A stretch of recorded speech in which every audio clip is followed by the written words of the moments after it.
জিলকদ মাসের প্রথম জুমায় আল্লাহ রাব্বুল আলামিন দয়া করে আমাদেরকে মসজিদে এনে হাজির করেছেন জুমার নামাজ আদায় করার জন্য।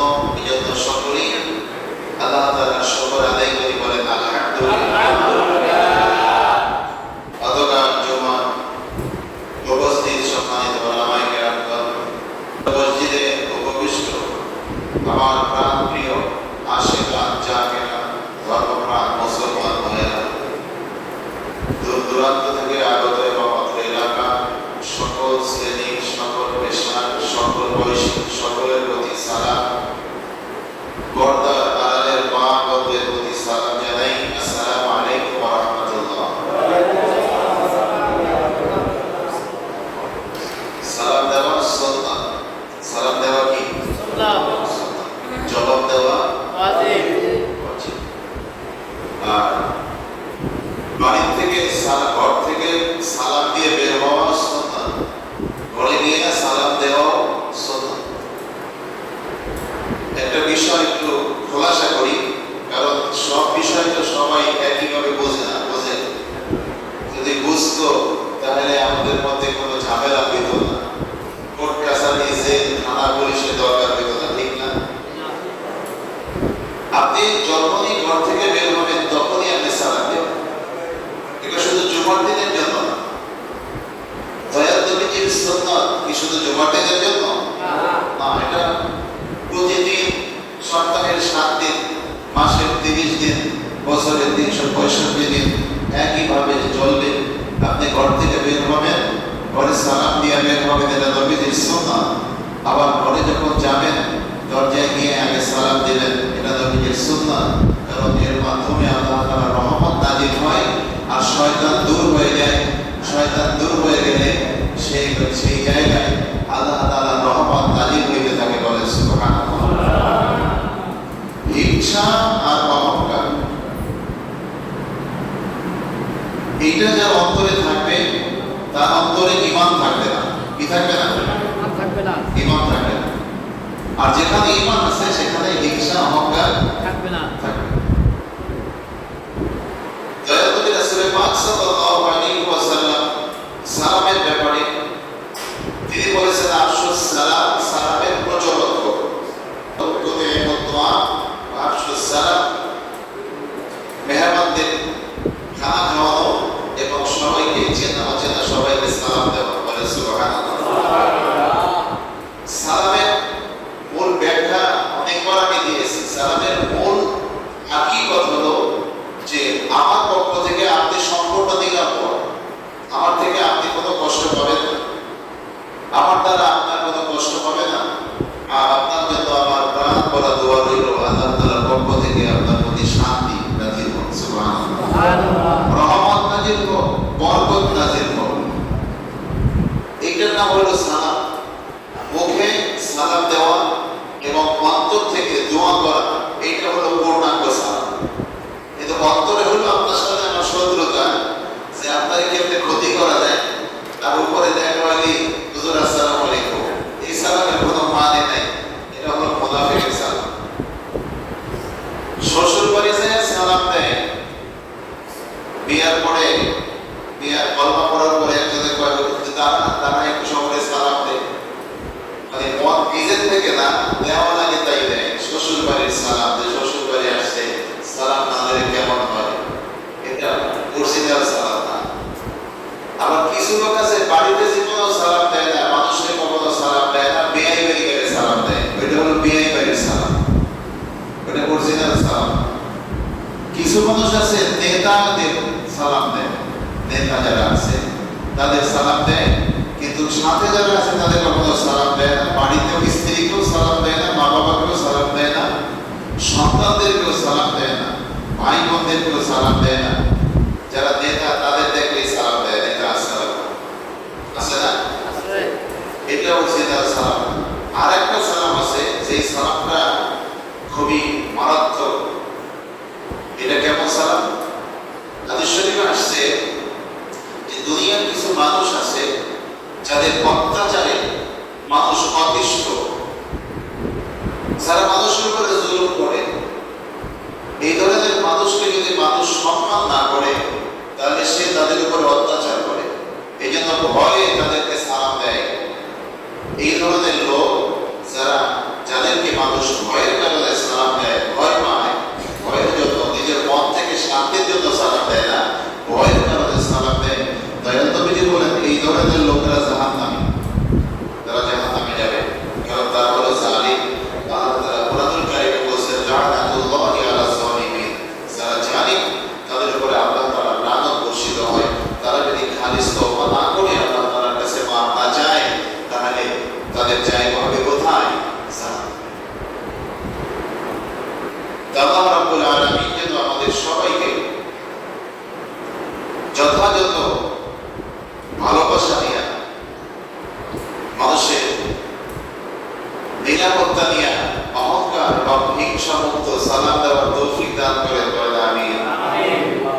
কোরবানির দিন, এদিন নফল ইবাদতের দিন।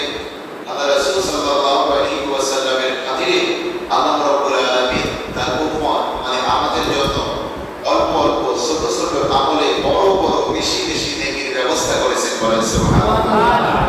আপনি ভাবেন যে আপনি জুমার দিন ঘর থেকে বের হয়ে আসছেন, এক একটা পা ফেলবেন, এক একটা পা ফেলবেন, এক এক পায়ে আল্লাহ তাআলা 1 বছর নফল ইবাদতের সওয়াব আপনাকে বোনাস হিসেবে দিয়ে দিবেন। সুবহানাল্লাহ। মসজিদে এসে বসবেন, জুমার নামাজ শুরু হওয়ার আগ পর্যন্ত আপনি বসে আলোচনা শুনবেন, এর সওয়াব পাবেন। এই যে নামাজের জন্য অপেক্ষা করতেছেন, নামাজ পড়লে যে সওয়াব, এই সওয়াব আপনার আমার আমলনামায় লেখা হইতেছে। বলেন সুবহানাল্লাহ। তবে তারাই সওয়াবগুলো পাবেন না যারা মসজিদে এসে কথা বলেন। মসজিদে এসে যারা কথা বলেন তারাই সওয়াবগুলো পাবেন না। হযরত আলী কারামাল্লাহু ওয়াজহাহু তিনি বলেন, মসজিদে যে আসবে সে যেখানে জায়গা পায় সেখানে বসবে। দুইজন মানুষকে ফাঁকা করে কষ্ট দিয়ে সামনে যাবে না, কথা বলবে না, তার আমলনামায় এই জুমার দিনের সকল ফজিলত, সকল রহমত এবং বরকত আল্লাহ তাআলা দান করবেন। এমনকি কেউ যদি কথা বলে তাকে এও বলা যাবে না ইমাম ছাড়া অন্য কেউ যদি বলে তুমি চুপ থাকো, তাহলে তার সবার ফজিলত নষ্ট হয়ে যাবে। এটা হযরত আলী রাদিয়াল্লাহু তাআলা থেকে হাদিস। আমরা যদি হাদিসগুলো না মানি তাহলে নামাজ পড়বো ঠিকই, রহমত পাবো না, নামাজ পড়বো ঠিকই, সওয়াব পাবো না, নামাজ পড়বো ঠিকই, এর দ্বারা আমাদের কোনো ফায়দা হবে না, বরঞ্চ ফাওয়াইলুল লিল মুসাল্লিন, ওই ফাওয়াইল নামক দোজখে বাসিন্দা হয়ে যাব নামাজ পড়ার পরেও। আর যারা আল্লাহ রাসূলের সুন্নাত তরিকা অনুযায়ী নামাজ আদায় করব, তাহলে আমাদের প্রত্যেকটা সেকেন্ড হবে আমাদের 1000 বছরের চেয়েও উত্তম। বলে সুবহানাল্লাহ। এটা আমাদের জান্নাতের দিকে নিয়ে যাবে। আল্লাহ তাআলা শান্তি দিয়ে রেখেছেন আমার দয়াল নবী রাসূল পাক সাল্লাল্লাহু আলাইহি ওয়াসাল্লামের আদর্শের মাধ্যমে। দয়াল নবীর আদর্শ যার মধ্যে আছে তার প্রত্যেকটা কাজে শান্তি আছে। দয়াল নবীর আদর্শ যদি খুঁজতে যান, এটা ওলি আল্লাহদের কাছে পাবেন। ওলি আল্লাহদের মধ্যে আল্লাহর ওলিদের মাধ্যমে আল্লাহ রাসূলের এই সত্য যে তার জীবনী, তার আচার আচরণ, কথাবার্তা, এগুলো ওলিদের মাধ্যমে পাওয়া যায়। এগুলো আমাদেরকে মেনে চলতে হবে। ওলিদের দরবারে যাওয়া আসা করলেই শুধু হবে না, আমাদেরকে তাদের আদর্শ মেনে চলতে হবে। আমার মুর্শিদ কেবলা যান জীবনে বাইরের কোনো খাবার খান নাই। কেন খান নাই? তিনি তাহাকি করে চলতেন যে তার পেটে যদি কোনো হারাম খাবার পৌঁছে যায় তাহলে তার সেই আল্লাহ তাআলার যে সান্নিধ্য পাওয়া যায়, আল্লাহ তাআলার সাথে যে কথা বলা যায়, একাগ্রতার সাথে দিল থেকে আল্লাহর সাথে কথা বলা যায়, এইটা তার অন্তরে আর থাকবে না। এটা তিনি জানতেন, আর জানার কারণেই তিনি বাইরের খাবার খেতেন না। তিনি ইচ্ছা করলে এই বাংলাদেশ নয়, সারা বিশ্বের বিভিন্ন দেশে গিয়া প্রতিদিন খাসির রোস্ট খাইতে পারতেন। সেই ব্যবস্থা আল্লাহ তাকে করে দিয়েছেন, কিন্তু তিনি খান নাই, কারো বাড়িতেও যান নাই। কেন? যে হারাম কোনো খাবার যেন তার পেটের মধ্যে না ঢুকে। আর হারাম খাবার যখন পেটে ঢুকবে, আপনি যত বড় লম্বা জুব্বা গায়ে দেন, আমার সেই লম্বা, আমার মতো লম্বা দাড়ি রাখেন, টুপি মাথায় দেন, পাগড়ি মাথায় দেন, কোনো লাভ নাই। হারাম খেলে আপনার অন্তর নষ্ট হয়ে যাবে, অন্তর মরে যায়, আল্লাহর ইবাদতে আপনার মন বসবে না। নামাজ আদায় করবেন ঠিকই, নামাজের মধ্যে আপনার টেনশন থাকবে, সংসারের টেনশন, ব্যবসার টেনশন, চাকরির টেনশন, বন্ধু বান্ধবের টেনশন। নামাজের মধ্যে আল্লাহর সাথে কথা বলার যে একটা মজা, একটা শান্তি, এটা আপনি কখনো অনুভব করতে পারবেন না। এজন্য আল্লাহ রাসূল সাল্লাল্লাহু আলাইহি ওয়াসাল্লাম বলেছেন, as-সালাতু মিরাজুল মুমিনিন। যারা মুমিন, যারা আল্লাহ তাআলাকে বিশ্বাস করে, আল্লাহ রাসূলকে বিশ্বাস করে, নবী রাসূলদেরকে বিশ্বাস করে, আল্লাহ তাআলার পাঠানো কিতাবকে বিশ্বাস করে। আমাদের কিতাব হলো কুরআনুল কারীম। যারা উপরে বিশ্বাস স্থাপন করে, ফেরেশতাদেরকে দেখা যায় না, তাদের উপরে বিশ্বাস স্থাপন করে, পরকালে হিসাব নিকাশ হবে, এটা যারা বিশ্বাস স্থাপন করে, তকদীরের ভালো মন্দ আল্লাহ তাআলার পক্ষ থেকে আসে, এটা যারা বিশ্বাস করে, তারা হলো ঈমানদার।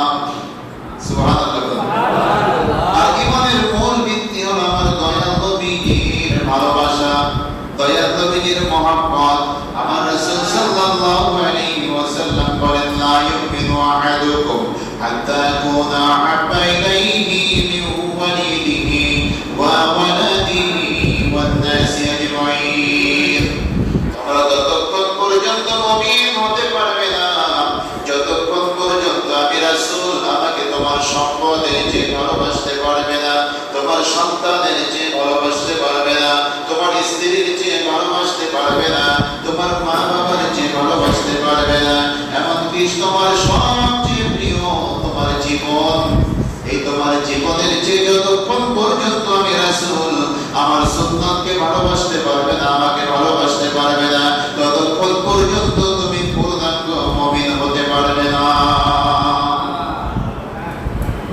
আমার আল্লাহ তাআলা বলে দিয়েছেন, হে রাসূল হে বন্ধু আমার আপনি বলেন, ইন কুনতুম তুহিব্বুনাল্লাহ, যদি তোমরা আল্লাহ তাআলাকে ভালোবাসতে চাও, তার ভালোবাসা পেতে চাও, তাকে যদি মহব্বত করে দাবি করতে চাও, ফাত্তাবিউনি ইউহিব্বুকুমুল্লাহ, আমি রাসূল আমার ইত্তেবা করো, আমাকে ভালোবেসে আমার সকল কার্যক্রম আমি যা বলেছি সেটা অনুসরণ করো, আমি যা নিষেধ করেছি সেটা ত্যাগ করো, তাহলে আল্লাহ তাআলার ভালোবাসা অটোমেটিক পেয়ে যাবে।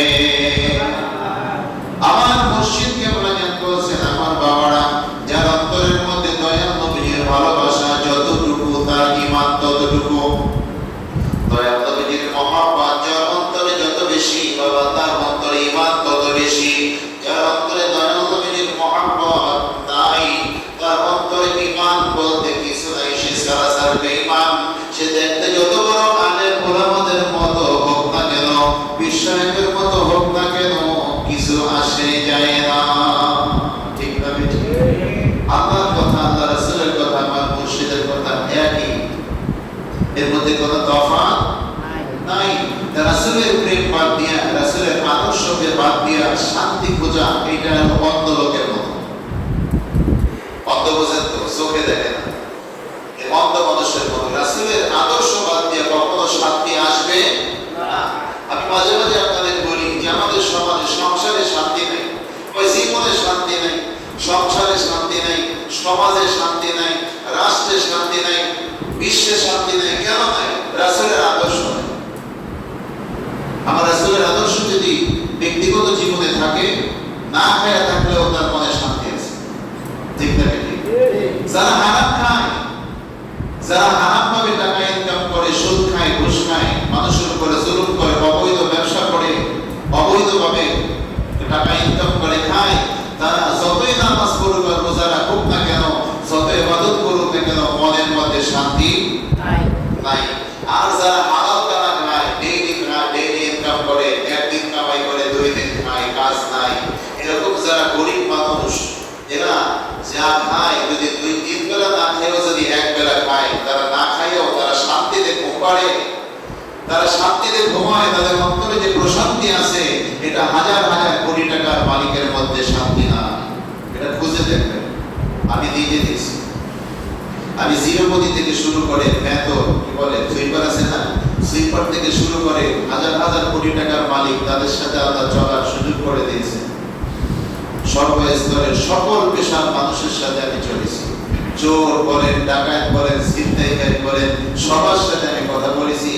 কিন্তু যারা হালাল কামাই করে তাদের অন্তরে যে শান্তি, এটা আর কারো কাছে আমার মুর্শিদকে ওরা জানকে যত্নই বাইরে খায় না।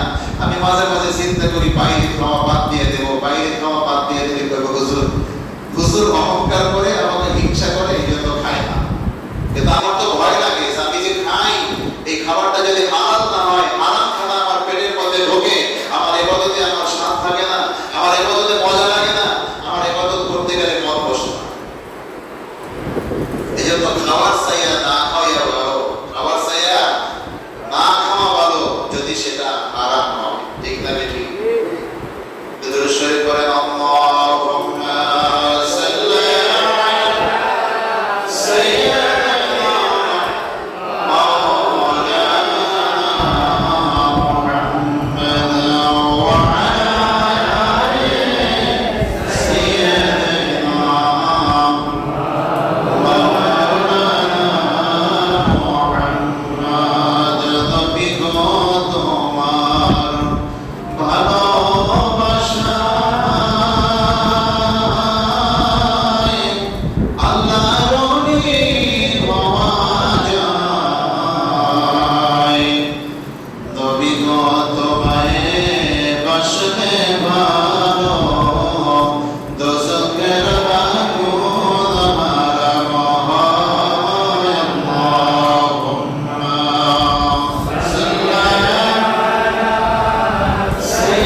কেবলাজাদের আদর্শ ছিল। সে জীবনে পান সিগারেট খাইছে কিনা এটা আমি কখনো দেখি নাই, শুনি নাই, জানিও না, কখনো খান নাই। আর খাবার ছিল কি, চিকন পুরোনো চাইলের গল্প কয়েকটা ভাত আর পাট শাকের গুঁড়া আর কাসকি মাছের, তো ছোট গলা মাছের মতো এই শুকনা কাসকি মাছ, তাও কয়েক লোক খানা খাইতেন। তিনি যখন অসুস্থ হয়ে পড়তেন তখন ডাক্তারের কাছে যখন চেক আপ করতে নিয়ে যাওয়া হতো, ডাক্তার বলতো এর শরীরে কোনো রোগ নাই, তার না খাইতে খাইতে পেটের যে নাড়িগুলি এগুলো আস্তে আস্তে শুকিয়ে গেছে, সে খাইতেই সুস্থ হবে, তার শরীরে আর কোনো রোগ নাই। বলেন সুবহানাল্লাহ। তাই নামাজের মধ্যে মেরাজুল মুমিনিন হইতে গেলে, মেরাজ করতে গেলে কষ্ট আছে, এটা আমি বলি না, আল্লাহ নিজে বলছেন। আল্লাহ তাআলা বলতেছেন ওয়াসতাঈনু বিস-সাবরি ওয়াস-সালাহ, তোমরা আমার কাছে সাহায্য চাও, আমার কাছে চাও, আমার কাছে দোয়া করো, কিসের মাধ্যমে? ধৈর্য সহকারে এবং ধৈর্যের সাথে নামাজের মাধ্যমে। বলেন সুবহানাল্লাহ। ওয়া ইন্নাহা লাকাবীরাতুন ইল্লা আলাল খাশিঈন, ওয়া ইন্নাহা লাকাবীরাতুন, এটা অত্যন্ত কঠিন কাজ। কি কাজ? কঠিন কাজ। নামাজ পড়া, নামাজের মধ্যে মেরাজ সংগঠিত হওয়া, এটা অত্যন্ত কঠিন কাজ। ধৈর্য ধারণ করা অত্যন্ত কঠিন কাজ। ইল্লা আলাল খাশিঈন, তবে তাদের জন্য কঠিন নয়, তাদের জন্য সহজ, যারা আল্লাহ তাআলাকে ভয় করে চলে। কি করে চলে? ভয় করে চলে। কি বাঘের মতো ভয় করে? না, আল্লাহ তাআলাকে ভয় করে। কেমন ভয়? আল্লাহ রাব্বুল আলামিনের ভয়ে তারা কখনো গুনার কাজে যায় না। কি করে না? গুনার কাজ করে না। আর গুনার কাজ যে না করে, সে যে কোনো জায়গায় দাঁড়াইলে তার কোনো ভয় আছে? হ্যাঁ, কোন অফিসের ম্যানেজার, সে যদি সারা মাসে হিসাব নিকাশ ঠিক থাকে, তাহলে মালিকের সামনে দাঁড়ায় হিসাব দিতে গেলে তার বুক কাঁপে না, কোনো কষ্ট হয় না, টেনশন থাকে না। আর যদি চুরি করে, তাহলে বসের সামনে দাঁড়াইতে গেলে দেখবেন খালি এদিক সেদিক তাকায় আর কাঁপাকাঁপি করে। ঠিক না বেঠিক? ঠিক মতো হিসাব বুঝাই দিতে পারে না। আমার প্রিয় ভাইরা, আল্লাহ তাআলা কেন বললেন ওয়া ইন্নাহা লাকাবীরাতুন, যেটা অত্যন্ত কঠিন কাজ, এটা ছোটখাটো কাজ নয়। এর কারণ হলো আল্লাহ রাসূল সাল্লাল্লাহু আলাইহি ওয়াসাল্লাম বলেন, যখন তুমি নামাজে দাঁড়াবে, নামাজে দাঁড়ানোর আগে তোমার কিছু কাজ আছে ফরজ, এটাকে বলা হয় নামাজের আহকাম। যে হুকুমগুলো পালন করার পরে নামাজে দাঁড়াইতে হবে, সেগুলো আপনার সঠিকভাবে করতে হবে। যেমন ভাবে বিল্ডিংটা তৈরি করতে গেলে আপনার রড লাগবে, সিমেন্ট লাগবে, বালু লাগবে, ইট লাগবে, ঠিক না? এগুলো দরকার আছে না নাই? এগুলো যদি সঠিক মানের না হয়, ভালো মানের না হয়, 2 নাম্বার 3 নাম্বার হয়, এই বিল্ডিং টিকবে নাকি? টিকবে? টিকবে না। এজন্য নামাজ সঠিক হওয়ার জন্য, আল্লাহ তাআলার সাথে মেরাজ সংগঠিত নামাজ পড়ার জন্য আপনার আমার যে কাজগুলো করতে হবে, এই কাজগুলো করা খুব কঠিন। প্রথম হলো আপনার আমার শরীর পাক রাখতে হবে, এটা ফরজ। শরীর পাক রাখতে হবে। আপনি যদি হারাম টাকার কাপড় পরেন, আপনি হারাম খানা খান, আপনি যত বড় বেশি দামি সাবান দিয়ে গোসল করেন না কেন, পৃথিবীর সবচেয়ে দামি খুশবু আতর লাগান না কেন, আপনি সুন্দরভাবে সাবান দিয়ে গোসল করেন, তারপরে আপনি নামাজে দাঁড়ান না কেন, কোনো কাজে হবে না যদি না আপনার খাবারে ভেজাল থাকে, যদি আপনার অন্তরের মধ্যে অহংকার থাকে। এজন্য আমি আমার নিজের মতো করে আপনাদেরকে এই জিনিসটা 3 ভাবে ভাগ করে বুঝাই। প্রথমত, আপনার আমার অন্তর থেকে হিংসা দূর করতে হবে, সকল মানুষকে ভালোবাসতে হবে, মানুষকে হিংসা করা যাবে না, আপনার যে আমি বড় এই কথা ভাবা যাবে না, এটা হলো অহংকার। দুনিয়ার মানুষেরা তুমি যত বড় আল্লাহর ওলি দাবি করো না কেন, যত বড় পীর সাহেব দাবি না করো না কেন, মুফতি সাহেব, মুহাদ্দিস সাহেব, ইমাম সাহেব, খতিব সাহেব দাবি করো না কেন, তোমার অন্তরে যদি যারা পরিমাণ অহংকার বিদ্যমান থাকে, আমার নবীজি বলেন তোমার সারা জীবনের পীরগিরি, ইমামগিরি, মুফতিগিরি, মুহাদ্দিসগিরি, মুফাসসিরগিরি সব আগুনে জ্বলার মতো, সব কিছু ছাই হয়ে যাবে, কোনো কাজে আসবে না। তাই হালাল রিজিক খাওয়া এটা কঠিন না সহজ? সহজ? সহজ না, এটা কঠিন। এটা খুবই কঠিন হালাল রিজিক খাওয়া। হিংসা আর অহংকার অন্তর থেকে দূর করা এটা কঠিন না সহজ? এটা অত্যন্ত কঠিন। এই হালাল রিজিক খাইয়া তারপরে আপনি শরীর যদি আপনার তৈরি হয়, রক্ত মাংস তৈরি হয়, এই ইবাদত আল্লাহ তাআলার কাছে গ্রহণযোগ্য। আর হারাম খাইয়া দাঁড়াইলে এই ইবাদত আল্লাহ তাআলা কবুল করে না, এটা হাদিস শরীফের কথা। আমার প্রিয় ভাইরা, সবচেয়ে প্রথম যেখানে আমরা ধরা সেটা হলো আমাদের অহংকার এবং হিংসা মুক্ত হতে হবে। অহংকার আর হিংসা এই দুইটা যদি আপনার আমার অন্তরে না থাকে, আর হালাল রিজিক আমরা খাই, তারপরে যদি ওযু করি, গোসল করি, অবাঞ্ছিত লোম পরিষ্কার করে, হাতে পায়ে নখ কেটে বাহ্যিক পবিত্রতা অর্জন করে নামাজে দাঁড়াই, আল্লাহ রাব্বুল আলামিনের সাথে সাথে ওই নামাজের উপরে আল্লাহ তাআলা রহমত বর্ষিত করতে থাকেন। বলেন সুবহানাল্লাহ। তাহলে শরীর পাকের যে তিনটা ধাপ, একটা হলো আত্মার পবিত্রতা, আপনার আমার অন্তর থেকে হিংসা এবং অহংকার দূর করতে হবে। দুই নম্বর হলো হালাল রিজিক খেয়ে আপনার আমার শরীরকে গঠন করতে হবে। হারাম খাইয়া ইবাদত করলে আল্লাহ বলেন এই ইবাদতকারীর ইবাদত আমি আল্লাহ গ্রহণ করি না।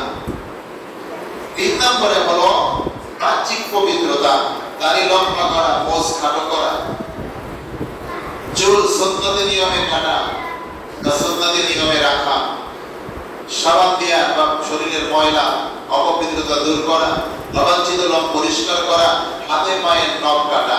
হাতে পায়ে নখ না কাটলে ভিতরে ময়লা ঢোকে, আর ময়লা ঢুকলে এর মধ্যে পানি পৌঁছায় না। পানি না পৌঁছাইলে আপনার ওযু হয় না, গোসলও হয় না, ফরজ গোসলও হয় না। অনেক ছেলে মেয়েরা আছে তারা বড় বড় বান্দরের মতো নখ রাখে, মনে করে এটা স্টাইল। আসলে তো এটা সুন্নাত বিরোধী, ঠিক না বেঠিক? নখ আল্লাহ তাআলা তো সাইজ দিয়ে দিয়েছে কিভাবে তোমার রাখলে সুন্দর হবে। এখন তুমি যদি এটা পশুর মতো লম্বা করো আর কোজে এটা আবার ভালো দেখায়, আসলে কি ভালো দেখায় না? এর দ্বারা তোমার ক্ষতি হয়। তোমার নখের মধ্যে জীবাণু থাকে, এই অবস্থায় তুমি যদি খানা খাও, ওই জীবাণু তোমার পেটে গিয়ে তোমার ক্ষতি হতে পারে। রাগ করছেন নাকি আমার কথা? আমার প্রিয় ভাইরা, আমি চাই আল্লাহর কসম করে বলি, আমি অহংকারের জন্য বলি না, আপনাদেরকে ছোট করার জন্য বলি না। আমি বলি, আবার আল্লাহর কসম করে বলি, আমাদের মধ্যে যে দোষগুলো আছে, গুনাহগুলো আছে, এগুলো যদি আমরা দূর করে দিয়ে আল্লাহ রাসূলের আদর্শে চলতে পারি, আপনার আমার জন্য জান্নাতের রাস্তাগুলো খুলে যাবে। আমার প্রিয় ভাইরা, আমার দয়াল নবীজি বলেন, এই শরীর যদি তুমি এভাবে পাক করতে পারো, হালাল খানা খেতে পারো, তুমি সরকারি চাকরি করো অথবা এমন একটা জায়গায় বড় কোম্পানিতে চাকরি করো, ঘুষের অফার আছে, তুমি ঘুষ খাইয়া তোমার কোম্পানির ক্ষতি করলা, তুমি নিজে হারাম খাওয়া খাই আরেকজনকে হারাম খাওয়ার সুযোগ করে দিলা, তুমি যদি এভাবে করো তাহলে তোমার আমল আল্লাহর দরবারে কবুল হবে না। আর যখন তুমি ধরা খাইবা তোমাকে মানুষ ঘুষখোর বলবে, ঠিক না বেঠিক? তোমার স্ত্রীকে মানুষ দেখলে বলবে ঘুষখোরের স্ত্রী, তোমার সন্তানদেরকে বলবে ঘুষখোরের সন্তান। এই ঘুষ যারা খাও তারা দুনিয়ায় লাঞ্ছিত হবা, কবরেও লাঞ্ছিত অপমানিত হবা, আখিরাতেও শাস্তির জন্য তোমাদেরকে আল্লাহ তাআলা সিলেক্ট করে রাখবেন। তাই পাপের কাজ দুনিয়ায় অশান্তি সৃষ্টি করে, দুনিয়ায় শান্তি দেয় না, আখিরাতেও শাস্তির ব্যবস্থা করেছেন, ঠিক না বেঠিক? এজন্য আমাদেরকে এই কঠিন কাজগুলো আমরা যদি করতে পারি, তাহলে আল্লাহ তাআলা বলেন, তুমি আমাকে ভয় করে যদি তুমি সুদ থেকে বিরত থাকো, তুমি ঘুষ থেকে বিরত থাকো, হারাম খাবার থেকে বিরত থাকো, সুযোগ পাওয়ার পরেও জেনা করা থেকে বিরত থাকো, সুযোগ পাওয়ার পরেও তুমি অন্যায় থেকে বিরত থাকো, তাহলে তোমার জন্য আমি আল্লাহ নামাজের মধ্যে দেখা দেওয়ার ব্যবস্থা করে দিব। আসসালাতু মিরাজুল মুমিনিন, আমার দয়াল নবীজির বাণী, এটা মিথ্যা হতে পারে না। আল্লাহ রাসূল বলেন, আমি যখন নামাজে দাঁড়াই আমার অন্তরে শান্তি পাই। সেই নামাজের মধ্যে অন্তরে শান্তি পাওয়া যায় না, সেই নামাজের মধ্যে দুনিয়ার টেনশন বিদ্যমান থাকে, এই নামাজের মধ্যে দুনিয়ার চিন্তা ভাবনা এসে জড়ো হয়, সেটা নামাজ নয়, সেটা নামাজ নয়। আল্লাহ তাআলা বলেন, এটা হলো ফাওয়াইলুল লিল মুসাল্লিন, ওই বেখেয়ালি নামাজীদের মতো তোমার জায়গা হবে ওয়াইল নামুদ্দুজ। আর যারা সঠিকভাবে হালাল রিজিক খাইয়া অহংকার হিংসা মুক্ত ভাবে নামাজে দাঁড়াও, আমার মুর্শিদ কিবলা যেন শিখাই দেন, তুমি আপন আপন কালবের মধ্যে খেয়াল ডুবাও, যতক্ষণ তুমি খেয়াল তুমি অন্তরের মধ্যে ডুবায় রাখবে, ততক্ষণ আল্লাহ তাআলাকে তুমি মনে রাখতে পারবে। যেই মাত্র তোমার কল থেকে খেয়াল দূর হয়ে যাবে, সে তখনই আল্লাহ তাআলাকে ভুলে যাবে। আর নামাজে যদি তুমি আল্লাহ তাআলাকে ভুলে যাও, তাহলে কাকে সিজদা করো একটু মনে মনে চিন্তা করে ভাবো। মুখে আল্লাহর নাম আর দুনিয়ার জল্পনা, অন্তরের মধ্যে দুনিয়ার জল্পনা, কল্পনা, চিন্তা ভাবনা, ব্যবসা বাণিজ্যের চিন্তা, সংসারের চিন্তা, আবার ব্যবসা জমি জমার চিন্তা, বন্ধু বান্ধবের চিন্তা। আমার দয়াল নবী বলেন এই রকমের নামাজে কোনো ফল নাই। তাই দয়াল নবী রাসূল পাক সাল্লাল্লাহু আলাইহি ওয়াসাল্লাম বলেন, লা সালাতা ইল্লা বিহুজুরি কলব, নামাজে নয় হুজুরে কলব ব্যতীত। তাই সকলে মন ও মুখ এক করিয়া আল্লাহ তাআলাকে হাজির নাজির ওয়াহিদ জানিয়া হুজুরে কালবে সিজদা করে সুবহানাল্লাহ। এই হিকমত ওলি আল্লাহ কদের হিকমত, কখনো এই হিকমত ভুল করবেন না। এখন এই হিকমত আপনার কলবে আপনি তখন জারি করতে পারবেন যখন আপনার শরীরটা হালাল রিজিক দিয়ে তৈরি হবে, যখন আপনার অন্তরটা হিংসা মুক্ত অন্তর হবে, আপনার অন্তরটা অহংকার মুক্ত অন্তর হবে, তখন আপনি হুজুরে দিলে নামাজ আদায় করতে পারবেন। তাছাড়া হাজারো চেষ্টা করলে আপনি হুজুরে দিলে আনতে পারবেন না। বুঝাইতে পারলাম না? বুঝেন নাই? আপনি পদ্ধতি সোজা রাস্তা বাদ দিয়ে যদি আপনি চকের মধ্যে গাড়ি চালান, আপনি কি গন্তব্যে পৌঁছাতে পারবেন? পারবেন না। আল্লাহ রাসূল সাল্লাল্লাহু আলাইহি ওয়াসাল্লাম আমাদের তরিকা, আমাদের রাস্তা শিখিয়ে দিয়েছে, সুন্নাত তরিকা। এই তরিকায় তুমি চলো, এইভাবে চললে, এইভাবে বললে, এইভাবে জীবন যাপন করলে আল্লাহ রাসূলকে তুমি পাইবা। এটা বাদ দিয়ে ইহুদি নাসারাদের যে চক্রান্তে আমরা ফেসে গেছি, এইটা পালন করলে কি সে রাসূলের সুন্নাত তরিকায় চলা হবে? এই আমার এক ভাই আসছে, যে তো বোঝে না, সাদাসিধা মানুষ, ওই যে পহেলা বৈশাখের হাতি মার্কা জামা গায়ে দিয়ে আসছে। কি মার্কা? হাতি মার্কা, ঘোড়া মার্কা, গরু মার্কা পোশাক পরে নামাজ হবে? স্পষ্ট বুখারী শরীফের হাদিস যে এই সমস্ত পোশাক গায়ে দিয়ে নামাজ হয় না। শরীয়ত, তরিকত, হাকিকত, মারিফত, আমার কিবলা বলছে চারটি বিষয় মিলায় হলো পূর্ণাঙ্গ শরীয়ত। শরীয়ত আগে মানতে হবে। আমার মুর্শিদ কিবলা জান যত ওজিফা দিয়েছেন সব নামাজের পরে, পাঁচ ওয়াক্ত নামাজে পড়ে নামাজ আদায় করবা, তারপরে তরিকতের আমল করবা। নামাজ বাদ দিয়ে পড়ে নাই।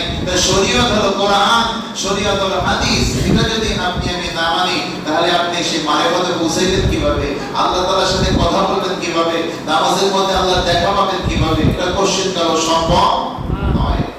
একটু আগে হাদিসে কুদসিতে পড়লাম, দয়াল নবীজি বলতেছে যে রাতের শেষ অংশে আল্লাহ তাআলা চতুর্থ আসমানে নেমে মানুষদেরকে ডাকতে থাকেন, ও আমার বান্দা বান্দিরা কে আসো, আমার কাছে ক্ষমা চাও, আমি আল্লাহ ক্ষমা করে দেব। সুবহানাল্লাহ। আমার মুর্শিদ কিবলা যেন আমাদেরকে তাই শিখাইছে যে রহমতের সময় ওঠো, রাতের শেষ ভাগে উঠে আল্লাহ তাআলাকে ডাকো, আল্লাহর কাছে চাও, আল্লাহর কাছে মাপ চাও। তুমি ধনী, তুমি গরীব, আল্লাহর কাছে সম্পদ চাও। আল্লাহ তাআলা আল্লাহু খায়রুর রাযিকিন, আল্লাহ হচ্ছেন উত্তম রিজিকদাতা। আল্লাহর কাছে রিজিকের অভাব নাই। ধনী হইতে চাও, আল্লাহর কাছে চাও, আল্লাহ তোমারে ধনী বানাই দেবে। সুবহানাল্লাহ। তোমার সন্তান নাই, আল্লাহর কাছে চাও, আল্লাহ তোমাকে সন্তান দেবে। তুমি অসুস্থ, রোগ ভালো হয় না, আল্লাহর কাছে চাও, আল্লাহ তোমাকে সুস্থ করে দেবে। সুবহানাল্লাহ। তোমার ব্যবসায় উন্নতি নাই, আল্লাহর কাছে বলো। আল্লাহ রাসূল বলেন এভাবে আল্লাহ তাআলা ডাকতে থাকেন, কে আছো অপরাধী, আমার কাছে আসো, আমি তোমাকে maaf করে দেব। দুনিয়ার পুলিশের অপরাধী খোঁজে, কোর্ট কাছারি অপরাধী খোঁজে, ধইরা আনো, বিচার করো, জেল কাটাও, জেলের মধ্যে ঢুকাও। আমার আল্লাহ তাআলা অপরাধীদেরকে ডাকে, আসলে বান্দা বান্দির অপরাধ করছো বুঝো নাই, আমার কাছে maaf চাও, আমি আল্লাহ maaf করে দিব। তোমার কি লাগবে আমার কাছে চাও। তখন তো আমরা নাকটাকে ঘুমাই, ফজরের আযান দেয় কখন দেয় এটা আমাদের টের পাই না। আবার কিছু মানুষ আছে ব্যবসার কাজে ওঠে কিন্তু নামাজ পড়ে না, আছে না? অধিকাংশ মানুষ নামাজ পড়ে না, ব্যবসা বাণিজ্যের কাজে তারা ব্যস্ত হয়ে যায়। আর ফজরের নামাজ যারা না পড়ে, সারা দিনের বরকত আল্লাহ তাআলা নষ্ট করে দেন, বরকত দেন না। আমার প্রিয় ভাই, আল্লাহ তাআলা এই জন্য বলেছেন যে ইন্নাহা লাকাবীরা, নামাজ পড়া খুব কঠিন কাজ, আর ধৈর্য ধরাও কঠিন কাজ। কিন্তু আল্লাহ তাআলাকে ভয় করে যদি তুমি অন্যায় থেকে বিরত থাকো, বিরত থাকো, অশ্লীল থেকে বিরত থাকো, তাহলে তোমার নামাজ সঠিকভাবে তুমি পড়তে পারবে, কোনো সমস্যা হবে না। ইল্লা আলাল খাশিন, আল্লাহ তাআলাকে ভয় করে চলতে হবে। তুমি চুরি করতে যাও, ডাকাতি করতে যাও, মিথ্যা কথা বলো, সুদ খাও, ঘুষ খাও, জমির আইন ফেলতে যাও, দুই নাম্বারি করতে যাও, সিটারি করো, বাটপারি করো, আল্লাহ তাআলাকে যদি তুমি স্মরণ রাখো, তাহলে তোমার এই সমস্ত গুনাহ থেকে তুমি বেঁচে থাকতে পারবে। আল্লাহ তাআলা সব কিছু দেখেন। দিনের বেলায় সূর্যের আলোতে যেভাবে আমরা দেখতে পাই, অন্ধকারের মধ্যে আল্লাহ তাআলা ঠিক একইভাবে দেখতে পায়। বলে সুবহানাল্লাহ। এই মাইকেল লাউড স্পিকারে আমরা যেমন সব কিছু শুনতে পাই, আপনি মনে মনে কল্পনা করবেন সেটা আল্লাহ তাআলা বলে আমি লাউডের মতো সব শুনতে পাই। বলে সুবহানাল্লাহ। আল্লাহ তাআলা সব কিছু দেখেন, সব কিছু শোনেন, সব কিছু জানেন। যে আল্লাহ তাআলাকে ফাঁকি দেওয়া সম্ভব নয়, কখনো না। আমরা ভিডিও করি, এক দিক থেকে ভিডিও হইতেছে, এক দিক থেকে, তাই না? পিছন থেকে তো ভিডিও করতে পারতেছি না, কিন্তু আল্লাহ তাআলার ভিডিও হলো চতুর্দিক থেকে।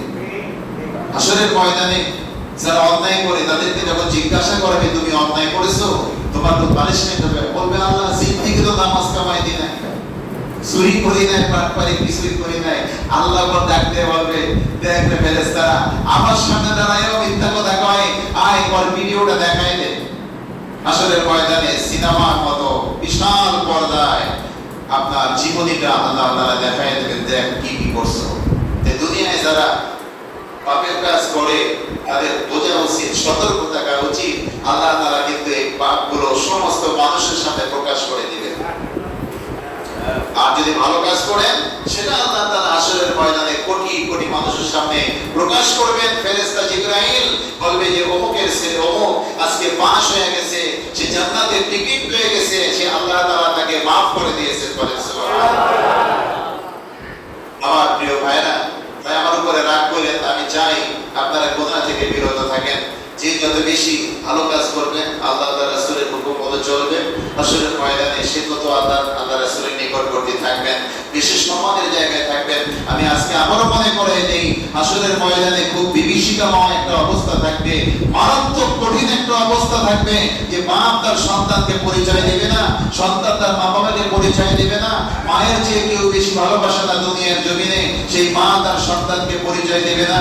বলবে, মা তুমি আমাকে না খাইয়া খাওয়াইছো, আমারে ঘুম না পাড়াইয়া ঘুম করো নাই, আমি অসুস্থ হইলে তুমি ঘুমাও নাই, তুমি আমার জন্য কত কান্নাকাটি করছো, মা আজকে একটা নেকির দরকার, তুমি আমাকে একটা নেকি দাও।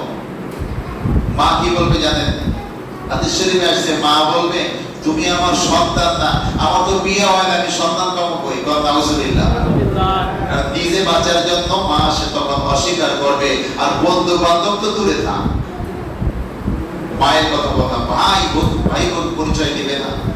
সেই কঠিন ময়দানে যখন মানুষ ঘামের মধ্যে হাবুডুবু খাবে, কারো পরনে পোশাক থাকবে না, কিন্তু কেউ কারো দিকে খারাপ নজরে দূরে থাকা, ভালো নজরও তাকানোর সুযোগ পাবে না টেনশনের কারণে। সেই দিনে সেই মুহূর্তে আল্লাহ তাআলা আল্লাহ রাসূলের হুকুম মতো যারা চলে, ইল্লা আলাল খাশিন, যারা আল্লাহ তাআলাকে ভয় করে জীবন যাপন করে, আল্লাহ রাব্বুল আলামিন তাদেরকে আরশের নিচে জান্নাতের ছায়ায় ছায়া দিয়ে দিবেন। বলেন সুবহানাল্লাহ। জান্নাতের ছায়ায় আরশের নিচে ছায়া জায়গা করে দিবেন, তাদের কোনো কষ্ট হবে না। এটা মনে রাখবেন যে প্রত্যেকটা কাজের দুইটা দিক থাকে, একটা ভালো আর একটা মন্দ। যারা ভালো কাজ করে তারা ভালো জায়গা পায়, যারা খারাপ কাজ করে তাদের জায়গা খারাপই হয়। এখন অপরাধীরা জেলখানায় জেল কাটতেছে না, আর যারা স্বাধীন মানুষ বাইরে ঘোরাফেরা করতেছে, এই জমিনের মধ্যেই তো। এই জন্য হাসরের ময়দানে দুইটা জায়গা থাকবে, একটা হলো আরশে আজিম, আর একটা হলো হাসরের কঠিন মুসিবতের জায়গা। তাই আমরা যদি এখন আল্লাহ তাআলা রাসূলের কথা মতো চলতে পারি, এই আল্লাহ তাআলাকে ভয় করে, আল্লাহ তাআলাকে ভালোবেসে গুনাহ থেকে মুক্ত থাকতে পারি, তাহলে আমাদের নামাজ সহি হবে। আর এই নামাজ যদি এইভাবে পড়তে পারেন, আমার আল্লাহ বলেন এইভাবে 5 ওয়াক্ত নামাজ যদি কেউ পড়ে সঠিকভাবে সঠিক সময়, আমি আল্লাহ তার অন্তরের মধ্যে শান্তিতে ভরপুর করে দেব, তার রিজিকের সকল অভাব দূর করে দেব। বলেন সুবহানাল্লাহ। জান্নাতের 8টি দরজা তার জন্য খুলে দেব। সুবহানাল্লাহ। এর চাইতে আমাদের কি দরকার? তাই আসুন আমরা সকলে আল্লাহ রাসূলের হুকুম মতো চলার চেষ্টা করি, সকল গুনাহ থেকে বিরত থাকি। ভাই, এই দুনিয়ার টাকা পয়সা, এই জমি জমা, বিল্ডিং, এই সম্পদ, এই অহংকার, এই বড়ত্ব, এই নেতাগিরি, আমার এই পীরগিরি, গরিবগিরি, এই থাকবে না, তখন আমাদের আমল দিয়ে বিচার করা হবে। ঠিক না বেঠিক? কবরের মধ্যে কিন্তু কোনো ক্ষমতা কাজে লাগবে না, টাকা পয়সা কাজে লাগবে না, সব কিছু ছেড়ে একা একা কবরে যেতে হবে। কোনো মানুষ আমাদের সাথে যাবে না। তাই সময় থাকতে আমরা ভালো পথে চলি, সময় থাকতে আমরা আল্লাহ রাসূলের পথে চলি। সকলে বলেন আমিন।